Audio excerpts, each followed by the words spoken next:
everyone, Laura K. Buzz here, and happy Disability Pride Month. This month's videos on the channel might be a little bit different to usual, as I plan to tackle some topics that are less focused on specific video games, and more generally discussing disability and the disabled gaming community.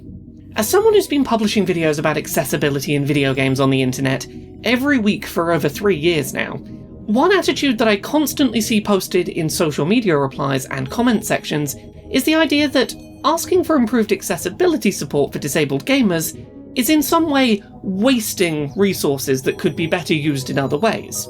The argument usually goes a little bit like this. I get that some people can't play games because they're disabled, but tough luck!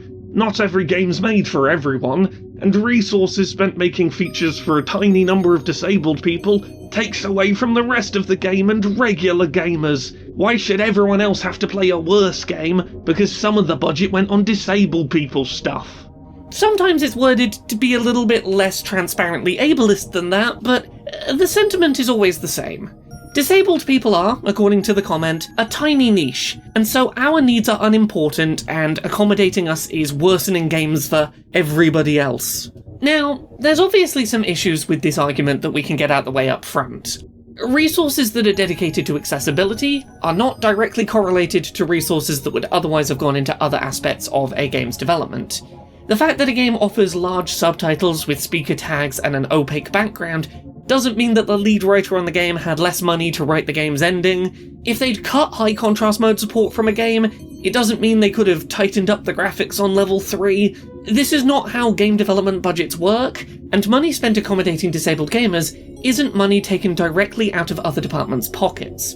We will get back to this argument later, but the short version debunk is that accessibility support brings additional players in, which is accounted for in how accessibility is budgeted. While that is an important part of the argument to debunk, it's not what I want to focus on talking about today.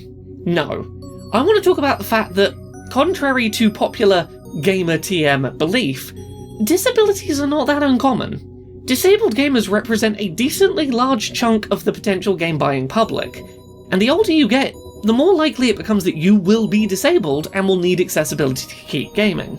So, let's start off with some numerical facts about disability globally and within the UK where I live. According to the World Health Organization, an estimated 1.3 billion people globally live with a significant disability. This is 16% of the global population, or approximately 1 in 6 people around the world. The UK's Department of Work and Pensions estimates a slightly higher figure, stating that 19% of working age adults in the UK live with a disability, when using the UK Equality Act's definition of a disability, meaning they have a long-standing illness, disability, or other impairment which causes difficulty with day-to-day activities. They estimate that 22% of the overall UK population has a disability, and that in pension-age adults, that number rises to over 45%, with almost half of all people in that age bracket being disabled. Now, obviously, those numbers by themselves aren't a complete picture of disability in the UK or globally. Disability as a blanket term covers a lot of different conditions, and those conditions differ wildly in how much they impact a person's ability to play video games. But the fact is, those numbers indicate that between 1 in 5 and 1 in 6 people globally have disabilities that in some way significantly impact their life, and as a result, they're likely to have an impact on aspects of their ability to play video games. That is not a small number, and should already show that making video games more accessible isn't catering to a small, insignificant niche, but a sizable portion of the global population. I'm gonna say this a few times in this video, but I shouldn't have to point at numbers to show that disabled gamers deserve accessibility accommodations. Our needs should be considered, no matter how many or how few of us there are. But if you need to see us as a sizable population to consider us worth catering to, that's the baseline data. Hopefully it makes it easier for you to either empathise with us, or at least see that we are a big enough group of the population to not simply ignore. I previously published an episode of Accessibility tackling the topic of gaming while aging, and as a part of that video I discussed the fact that, as we age, generally people develop various kinds of disabilities as a natural part of aging. From eyesight and hearing deterioration, to declining reaction speeds and motor control, generally people become more likely to be disabled over time. This lines up with the figures that I discussed previously.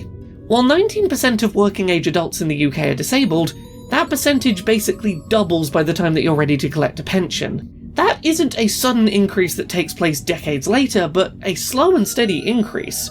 Your likelihood of being disabled and needing accessibility support steadily rises over time.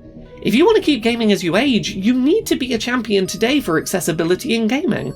If you can't care about it for yourself today, as someone not yet disabled, care about your future self and their potential needs. But, going back to the figures, let's break them down a little more. The Department of Work and Pensions states that around half of disabled people in the UK have a mobility disability, and around 20% of disabled people in the UK have a mental health disability. These are not small numbers. They represent pretty large segments of the public whose ability to play video games may be impacted without accessibility support. We're talking approximately 13 million people with a disability, 6.5 million people with a mobility disability, and around 2 million people with a mental health disability in the UK alone. There are 284 million visually impaired people and 39 million blind people globally, according to the World Health Organization. Features like high contrast mode and properly implemented audio descriptions open up a video game to being more playable for that significant portion of the global population. None of these are small numbers. Nearly 20% of the global population live with hearing loss of more than 20 decibels, and 10% of the global population has a disabling level of hearing loss. Again, quoting from the World Health Organization. I should not have to be quoting statistics to make people take accessibility seriously, but sometimes it helps to say these numbers out loud. Properly implemented closed captions are vital, for example. For 10% of the population, they are likely to make or break whether they can consider playing a particular video game. And this isn't even getting into overlapping conditions. Not every disabled person has only one single disability. Often they coexist, at which point accessibility support becomes even more important. There's also people who wouldn't consider themselves disabled, but who find themselves benefiting from accessibility settings regardless. Subtitles are a great example of this, with data from Ubisoft showing that around 95% of gamers play with subtitles on when they're turned on by default in a game, and around 75% of players turn subtitles on when they're off by default. We don't have this same kind of data for many other accessibility options, but the data definitely shows that accessibility settings are found useful by a much higher percentage of gamers than global disability statistics would suggest. Regardless of who these settings are primarily designed for, examples like subtitles are used incredibly widely. It's hard to argue that most people don't need development time wasted on accessibility settings, when we have concrete examples of at least one accessibility setting that the vast majority of gamers, disabled or not, use when playing games. Accessibility is important, numbers aside. Disabled people's needs shouldn't be considered insignificant if we're rare enough to disregard, but the idea that accessibility is catering to some impossibly small niche audience is ridiculous. To return to something I talked about at the start of this discussion, a lot of gamer pros will argue against accessibility on the grounds that money spent making a game more accessible is, in some way, money taken away from other aspects of game development. One thing that this really fails to account for is that disabled gamers, if accommodated for, do purchase video games. Accessibility allows people to buy a game they might otherwise not have been able to play. Accessibility opens a game up to more paying players. Money spent on accessibility can be justified, if for no more altruistic reason, because it leads to more people being able to purchase a game. Disabled gamers shouldn't need to prove our presence to be worth supporting. Accessibility in games should exist because it's the right thing to do in a decent society. But if you need to see numbers, the fact that 19% of working-age adults in the UK are disabled, and more than 45% of pension-age adults are disabled, means that investing in accessibility is just sensible. There's a lot of us today that need support when playing games, and as time goes on, a lot more of us are going to need support if we want to stick with this hobby as we age. Sure, some disabilities are less common than others within that bracket, and I can understand prioritising accessibility support for more common disabilities first, or for those that most notably impact gaming ability, but at the end of the day, conversations around accessibility need to be broader than that. Percentages of the population that are disabled can be a starting point to spark a realisation that accessibility is important, but cannot be the entirety of how we consider the importance of accessibility. There are people behind those numbers, people who would love to be playing the same video games as everyone else.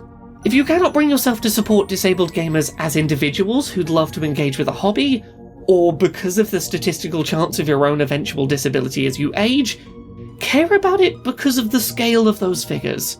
Disabled gamers are not a niche. The number of us supported by proper accessibility support is not something to be ignored. Thank you so much to this month's Patreon backers who help make this show possible. You can support the show and everything I do at patreon.com/LauraKBuzz.